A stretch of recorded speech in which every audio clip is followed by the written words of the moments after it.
This is Optimal Living Daily, episode 1835, 3 Steps to Finding the Path to the Good Life by Cylon George of spirituallivingforbusypeople.com. And I'm Justin Malik, your very own personal narrator today, every day. It's not the typical podcast you would hear because there are no interviews and it's nice and short, so you can listen daily and start the day off on the right foot. And with that, let's get right to it as we optimize your life. 3 Steps to Finding the Path to the Good Life by Cylon George of spirituallivingforbusypeople.com. Quote, "The place God calls you to is the place where your deep gladness and the world's deep hunger meet."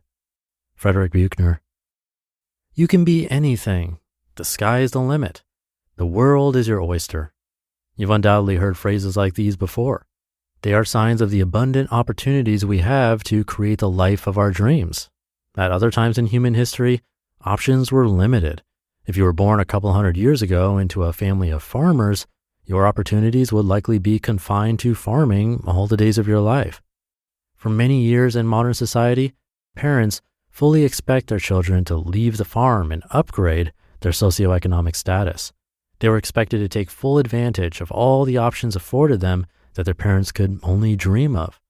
Fast forward a few decades to today, and the American dream appears to be in jeopardy.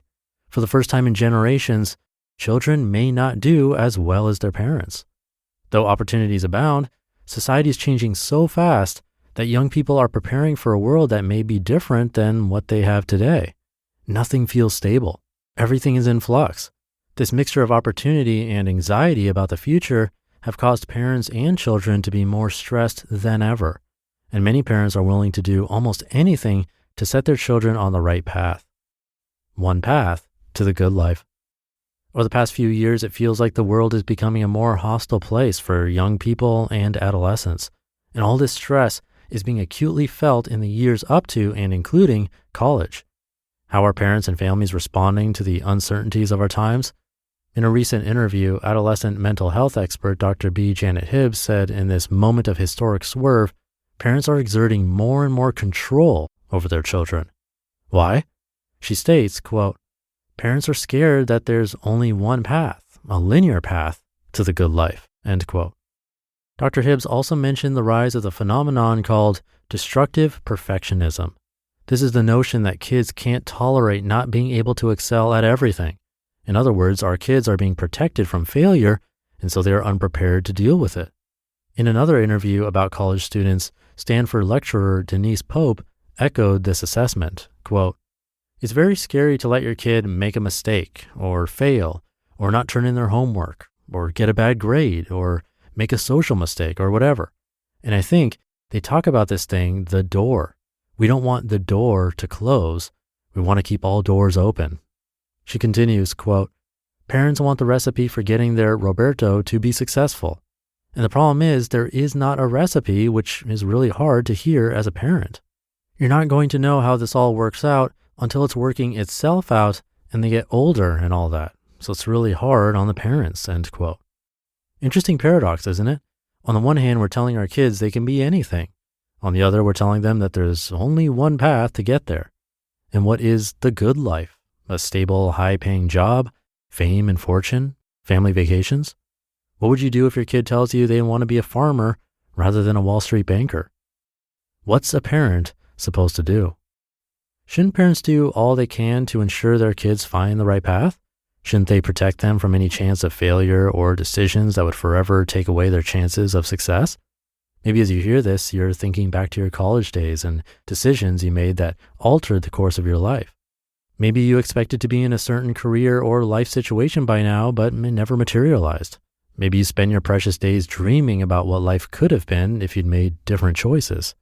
So what's a parent supposed to do? What are we supposed to do? Number 1, listen to your life. We've lost a sense of vocation or calling.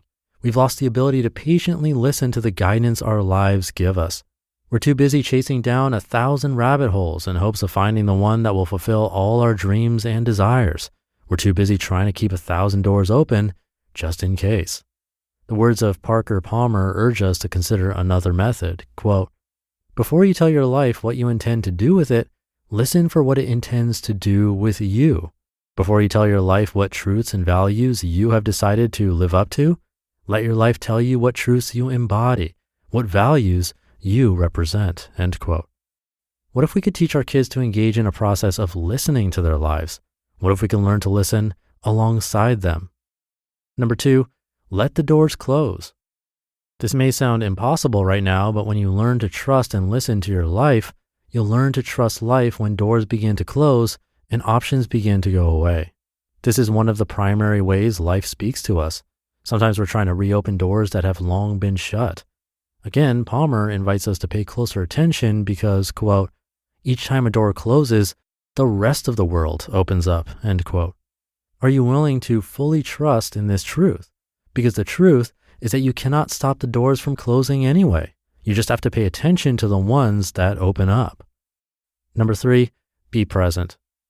When you learn to listen to your life, you'll begin to get out of your own head, and it will feel liberating. Anxiety and worry will loosen their grip as you begin to simply be present to your life and notice the people, circumstances, and things you are drawn to. You'll begin to wake up and begin to live your life fully. You'll realize that the path to a good life is to be found in the moment you are inhabiting right now. The good life. As you engage in this process, you'll discover that the good life may look very different from what your parents, your elders, and your society taught you. Trust what your life is telling you. Your life knows you better than anyone, including yourself. The path to the good life is not meant to be found, but to be lived. And as long as you have breath, you are on the path. You just listened to the post titled 3 Steps to Finding the Path to the Good Life by Cylon George of spirituallivingforbusypeople.com. And this episode is brought to you by 1010. Now, you may have read about this in the New York Times or Forbes, and we're excited to tell you about it. 1010 is an exclusive collection of 10 one-of-a-kind engagement rings designed by 10 of the most distinctive designers working today. Using only diamonds responsibly sourced from Botswana, 10 design masters have each produced a uniquely beautiful commitment ring, launching exclusively on January 18th at BlueNile.com. And when they're gone, they're gone. We all know that the diamond engagement ring is iconic. It's a timeless expression of the deepest commitment between two people. And with 1010, it's been beautifully re-envisioned in the hands of 10 modern designers working exclusively with sustainably sourced diamonds. If you're making 2021 plans or on the hunt for the perfect ring to wear forever, you're definitely going to want to check this out.